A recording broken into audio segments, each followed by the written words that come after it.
आऊज़ुबिल्लाहिमिनश्शैतानिर्रजीम बिस्मिल्लाहिर्रहमानिर्रहीम। शुरू करता हूँ अल्लाह के नाम से जो बहुत ही मेहरबान हमेशा रहम फरमाने वाला है। अस्सलामु अलैकुम। एक ऐसी दीवार जिसको बनाने में 5 लाख से ज्यादा मजदूर दम तोड़ गए। एक ऐसी दीवार जिसको बनाने में सालों नहीं बल्कि सदियां लगी। एक अंदाजे के मुताबिक इस दीवार को बनाने में 2000 सालों से भी ज्यादा का वक्त लगा। इसको world's biggest man made structure भी कहा जाता है और ये दुनिया के 7 अजूबों में से एक अजूबा भी है।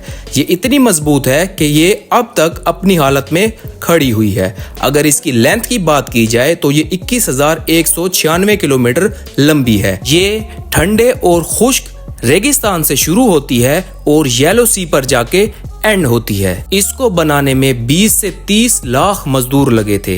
इसको इंजीनियर का एक शाहकार कहा जाता है। आप इसकी लंबाई का अंदाजा यहाँ से लगा सकते हैं कि अगर कोई इंसान इसको क्रॉस करना चाहे तो उसको 1.5 से 2 साल लग जाएंगे। इसको कहा जाता है the great wall of China. आखिर ये वॉल क्यों बनाई गई थी और कुछ लोग इसको फेल प्रोजेक्ट क्यों कहते हैं? इसके नीचे मौजूद सुरंगों और दरवाजों का क्या राज है? आइए देखते हैं सबको आज की इस वीडियो में। Welcome to our new video. अगर आप लोग इस दीवार की लंबाई का अंदाजा लगाना चाहते हैं तो ये ऐसा ही है जैसा आपने आधी दुनिया का चक्कर लगाया हो। इस वजह से इसको कंप्लीट ट्रैवल करना पॉसिबल नहीं है। बल्कि ये दीवार तो स्ट्रेट भी नहीं है और ना ही इसको एक स्टेप में बनाया गया। इसको डिफरेंट पीसेज में जोड़ा गया है। इसमें यूज होने वाला कंस्ट्रक्शन मटेरियल मुख्तलिफ मकामात पर मुख्तलिफ है। कहीं पर यहाँ ईंटों का इस्तेमाल नजर आता है, कहीं पर पत्थरों और ग्रेनाइट का और कहीं पर लकड़ी का काम नजर आता है। चाइना के मकामी लोग इसको स्टोन ड्रैगन के नाम से जानते हैं। यहाँ पर हर साल 10 मिलियन से भी ज्यादा विजिटर आते हैं और इसको दुनिया की सबसे पॉपुलेटेड टूरिस्ट प्लेस जाना जाता है। 1987 में यूनेस्को ने इसको वर्ल्ड हेरिटेज साइट डिक्लेयर कर दिया और इसकी काफी सारी जगहें पहाड़ों के अंदर से होकर जाती हैं जहाँ पर पैदल पहुँचना नामुमकिन है। तो यहाँ पर सवाल खड़ा होता है कि आखिर ऐसी जगहों पर पहुंचना नामुमकिन है तो इतने हजार साल पहले बगैर टेक्नोलॉजी के आखिर इस वॉल को वहां पर खड़ा कैसे किया गया? इस सब को समझने के लिए हमें हिस्ट्री को देखना होगा। चाइना जियोलॉजिकल लोकेशन के हिसाब से एक अजीब डाइवर्सिटी रखता है। इसके एक साइड पर दरिया, झीलें और ग्रीनरी है जबकि इसकी दूसरी साइड पर खुश्क रेगिस्तान है। चाइना के लोग शुरू से ही काफी ज्यादा सिविलाइज्ड हैं। तो हम बिल्कुल बिगनिंग से स्टार्ट करते हैं। ये बात है 220 BC की, जब शेंजी साइड पर लोगों ने फार्मिंग स्टार्ट की और वो फार्मिंग येलो रिवर के पानी से करते थे। उस वक्त मंचूरिया और मंगोलिया चाइना के नेबर्स थे और उनको नोमैड्स कहा जाता था, यानी कि चरवाहे। मंगोलियों को तो आज तक नोमैडिक लैंड के नाम से जाना जाता है। ये चरवाहे चाइना के अंदर दाखिल होते थे और वहां पर लूट मार करके अनाज और लोगों का सामान चुरा कर वापस भाग जाते थे। इस सिचुएशन का हल निकालने के लिए वहां के लोगों ने एक अंपायर को डिक्लेयर किया और वहां पर अपना एक शहंशाह बनाया और उसके साथ ही अपने बॉर्डर्स डिफाइन किए। किंग शी हुआंग वहां के पहले शहंशाह बने। इस तरह 223 BC में ग्रेट वॉल ऑफ चाइना की फाउंडेशन रखी गई ताकि उसको इन्वेडर्स यानी कि चोरों से बचाया जा सके और किसी भी किस्म के हमले से भी बचाया जा सके। लेकिन ये सब का सब सिर्फ एक शहंशाह के दौर में मुकम्मल नहीं हुआ। इसके लिए शहंशाहों की नस्लों की नस्लें लग गईं क्योंकि ये प्रोजेक्ट दुनिया का सबसे बड़ा प्रोजेक्ट था जो 2000 सालों में जाके मुकम्मल हुआ। इसे उस वक्त के सबसे माहिर इंजीनियर्स ने बनाया था। जैसा कि हम ऑलरेडी डिस्कस कर चुके हैं कि इसकी कंस्ट्रक्शन में 3 से 4 किस्म के कंस्ट्रक्शन मटेरियल यूज किए गए थे, जिनमें सबसे ज्यादा यूज ईंटों का किया गया था। ये ईंटें सेम वैसी ही हैं जैसी आज के दौर की थी। इनको काफी देर भट्टे पर बनाया जाता था। फर्क सिर्फ इतना था कि उस दौर की ईंट आज की ईंट से 3 से 4 गुना बड़ी थी। अब आपको ग्रेट वॉल ऑफ चाइना की मजबूती का राज बताता हूँ।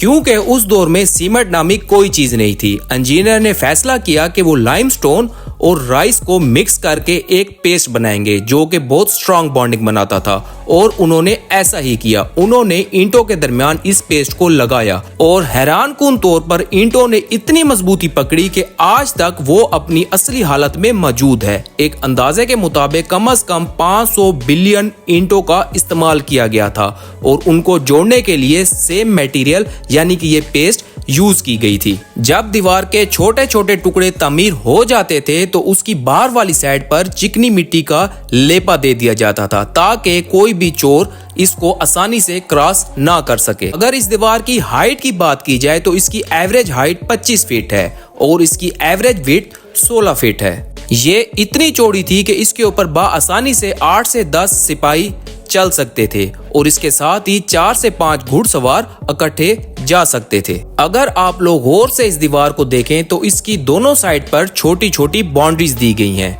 जिसका पहला मकसद तो ये था कि कोई यहाँ से नीचे ना गिर जाए और इसका दूसरा मकसद ये था कि इसके अंदर छोटे छोटे सुराख बनाए गए थे। उस दौर में इन सुराखों से तीरंदाज नीचे आने वाले सिपाही या चोरों पर बरसात कर देते थे, लेकिन 13वीं सेंचुरी में इन्हीं सुराखों से चाइना ने तोपों का इस्तेमाल किया। इस the great wall of China पर टोटल 25,000 से जायद वॉच टावर बनाए गए थे। इन वॉच टावर का मकसद ये था कि इनके ऊपर मौजूद सिपाही नीचे दुश्मनों पर आसानी से नजर रख सकें।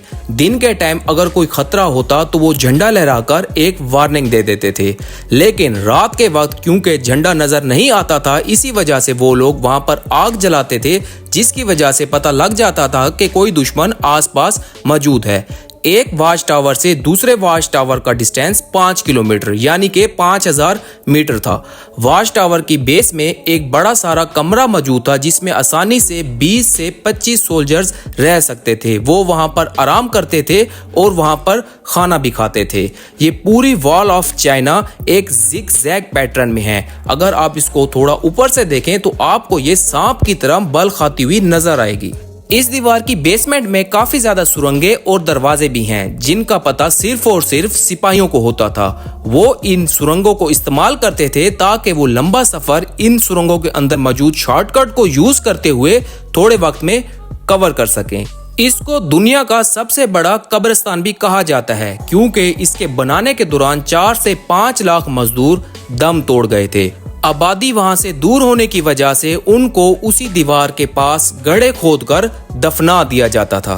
The great wall of China ने सिल्क रूट की सिक्योरिटी और उसको दिफा करने में बहुत अहम रोल अदा किया है, जो कि चाइना को मिडल ईस्ट और यूरोप के साथ जोड़ती थी, क्योंकि उस वक्त सिल्क की डिमांड अपने पीक पर थी।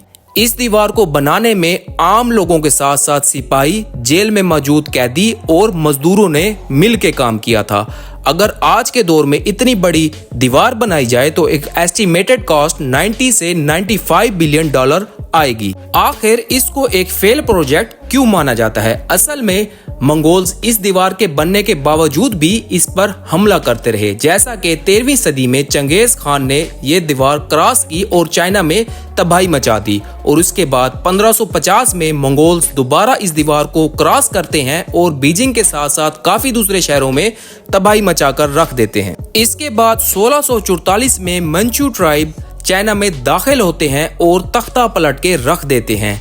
मिंग डायनेस्टी हमेशा के लिए खत्म हो जाती है और यहाँ से शुरू होती है किंग डायनेस्टी, जो कि 20वीं सदी तक रहती है। किंग डायनेस्टी के दौर में मंगोल चाइना का ही हिस्सा बन जाते हैं, क्योंकि ये दीवार इन्वेडर्स और स्पेशली मंगोल्स के लिए बनाई गई थी। इसी वजह से उनका ये प्रोजेक्ट फेल हो गया, लेकिन इसी दीवार ने चाइना का काफी ज्यादा दूसरे इवेंट्स में बहुत साथ दिया। जैसा कि वर्ल्ड वॉर 2 में चाइना ने अपने काफी ज्यादा सिपाहियों को इसी दीवार पर ट्रेनिंग दी और इसी दीवार ने जापानीज आर्मी को चाइना में एंटर होने से रोका।